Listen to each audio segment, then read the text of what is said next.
Sex is big business in America.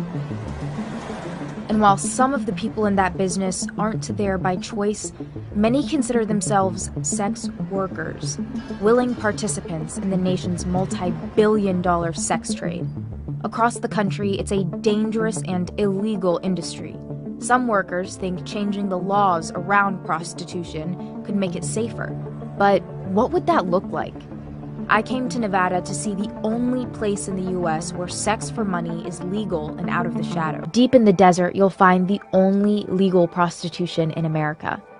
There are 21 legal brothels in the US, all here in Nevada, and none are more recognizable than Dennis Hoff's Moonlight Bunny Ranch.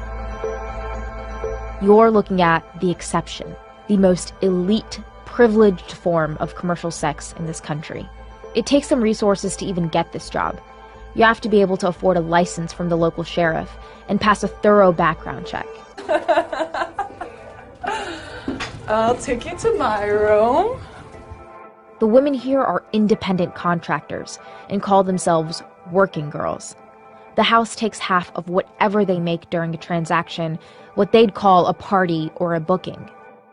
Tiara Tay is 22 and was a dancer until she came here 2 months ago. While you were dancing, were you ever approached to do this illegally? Yeah, I was propositioned every night. And did you ever even consider it? No, I never thought I'd be doing this. I was like, oh, I'll never do that. But then I heard like it's legal and the girls are tested, like I gave it a chance. To be honest, I used to like talk down on it, like paying someone for sex, but now my whole mindset's changed and I'm a part of it.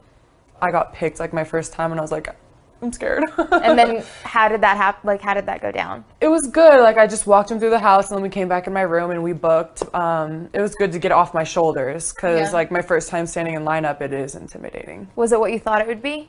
Yeah. You just stand there, say your name, and see what he does. No, but the first booking that you had. Oh, it was really easy. It went really smooth, and it was what I thought it was going to be. As soon as I found out I was going to be doing this, I kind of started going through goals in my head, like, what am I going to do with this money? You know, I need to start a retirement fund. There's like a couple days where I'll go without booking. And what's that like? I mean, it sucks, but I try and stay positive. How long do you see yourself doing this? The next 8 years. Yeah? Mm-hmm. 8 is such a specific number and you want to be here for 8 years. Mm-hmm. Do you have a number goal that you want to hit by that time? Like money-wise, I should have $500,000 by then, easily. Easily. Yeah. I should have $500,000 in the next few years. I'm not gonna lie, I'm expensive, and if they can afford it and if they're willing to do it, I will, break my boundaries to a certain extent. Some people look at it like, oh, she's a prostitute, she's a whore. Yeah, I am, but it's a job, and it's not gonna be forever. I'm getting money. That's great. Yeah, hold on. That's the bell. What's the bell? That's a lineup. That would be the time the customer will stand in front and then the girls will come out. We kind of have to hurry or else they're going to start without us. So there's a lineup happening, which means a customer just came through and the girls are going to line up and the customer is going to take their pick.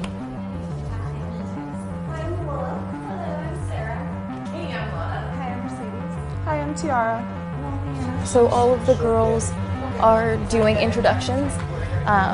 Everyone's dressed up, and it's funny because their hands are behind their back, and it seems like they're a little shy from where I'm looking, but they're introducing themselves to the client, and he looks like he just picked a girl, the one straight in the middle, and he is walking her back now. So I didn't get picked, but that's okay. Yeah? Can you kind of explain to me how it feels every time, or is it just when it happens, it happens? Yeah, it's just if he picks you, great. If not, then you wait for the next bell. Do you feel like you are empowering these women? Oh, there's no question. There's no question. These are true businesswomen. We're empowering these girls. I mean, over half of our girls have college educations. 20-some% have master's degrees. I have 3 PhDs working for me. One of them is a professor at UNLV and a working girl for me. These girls are real businesswomen. How many girls are applying to work for you a month? 1,000. If it's some girl that I think I'm really interested in, which would be typically a very attractive girl, a hot blonde, or a mixed girl that I think is unique, then I might get involved in it myself. we think we are a family. We're all a close-knit little community here that supports each other. The difference is we can have sexual interaction too, and the girls do it. Can you define the word pimp in your own terms? A pimp, in its simplest term, is a man that brings men or women to girls for sex. Okay, so in the simplest term, I'm a pimp. But I have a license. I have a business license to do this. So you're a legal pimp.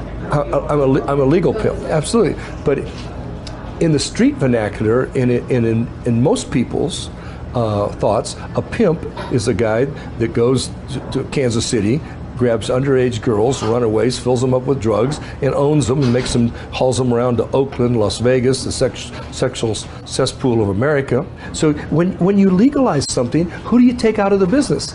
You take the underage girls out, because every girl here has to go down and get a business license, be fingerprinted, photographed. They run the federal check on them. Who else can't get in the business? The pimps. This business, the prostitution business worldwide, is a dirty, disgusting, drug-ridden, exploitive, disease-ridden business till you legalize it. And when you make it legal, everything changes. The whole game changes. I think once you get past the photos of nudity everywhere, you realize that this is kind of just like any other business establishment. They don't even use, I guess, sexual terms in casual conversation about it. They refer to it as a business transaction because that's what they see it as. And just like any other business, there are safety regulations here. The women here go through thorough background checks and weekly STD tests, and someone could listen in at any time. There are security cameras and panic buttons, which is a lot different than the outside world of illegal prostitution. Hi, I'm Willow. I've been here about 10 years. And what's your title? My title? Yeah, like what do you call I'm a prostitute. I'm a hooker. If a young girl says that she wants to do this one day, what's typically your response? No, have you thought it through? Like, because no, it's not for everybody. It's definitely not for everybody. Like, no, go to school first. You know, I'm not going to be like telling kids like, you know, come work here. No, ooh, gross. Yeah? Yeah, ooh, gross, no. Unless you're being a hooker on the street, this is a better option. Unless you're stripping, this might be a better option. There are a few different legal models for approaching the sex trade. Legalization is what we saw at the Bunny Ranch. It is the introduction of laws to control the sex trade, which means it's highly regulated. But there are other models across the world when it comes to prostitution. One is criminalization. Every part of the sex trade is illegal, and people are arrested and charged for it. It's the policy across the country, including where I'm from, in DC. There was this taxi man, and he kind of worked for the company, and he was really, really nice, and like, he calmed me down, and we talked how it was my first time, and he talked me through it, and he dropped me off at the place, and I got out of the taxi. I walked up to the door and rang the doorbell, and it was horrible. This man who was like horrible looking opened the door, and I was just like, oh my God. And I cried into the pillow, and the lights were off, so he couldn't tell. Afterwards, he was saying, so you've never done anything like this before? And I was just like, no. So I've had your virginity? Yeah, I guess in a way you have. And then he was like, thank you. I mean, I burst into tears, and the taxi man was really, really nice, and he was saying, like, you know, everybody cries on their first time. If you want to give it another go, give it another go. But if you don't, nobody will think anything bad of you. So I gave it another go.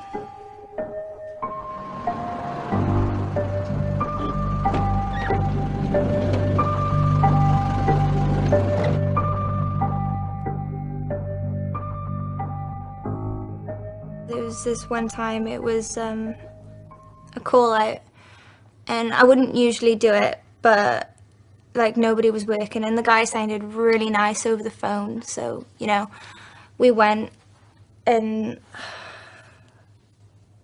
this guy was just too big, too powerful, and there was two of them, whereas on the phone they'd said there was only one. They were like, oh, can we do you at the same time? And I was just like, no, because if something was to happen, then I couldn't push both of you off. So the one guy was just like, oh, I'm going first then. Kind of grabbed me and just dragged me into the next room and started being really, really violent. And he kept saying, like, can I do anal? And I was like, no, I don't do that. I don't do that. And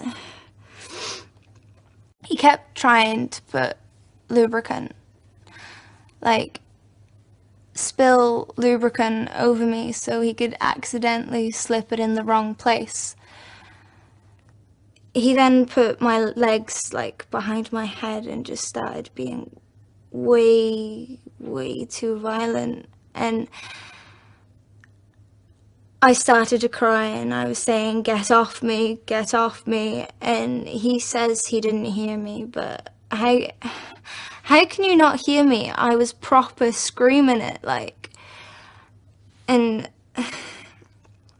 when he was done, I just kind of put on my clothes. Well, more like grabbed them and like ran out, and he was like, what's wrong? And I threw the other guy his money and ran out the house, and the taxi driver must have known something was up because he'd already put the engine on, and I just got in the taxi in tears and just drove away.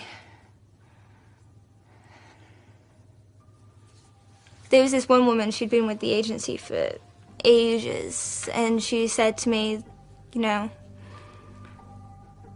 when you stop worrying is when you should stop doing it, because it should always bother you.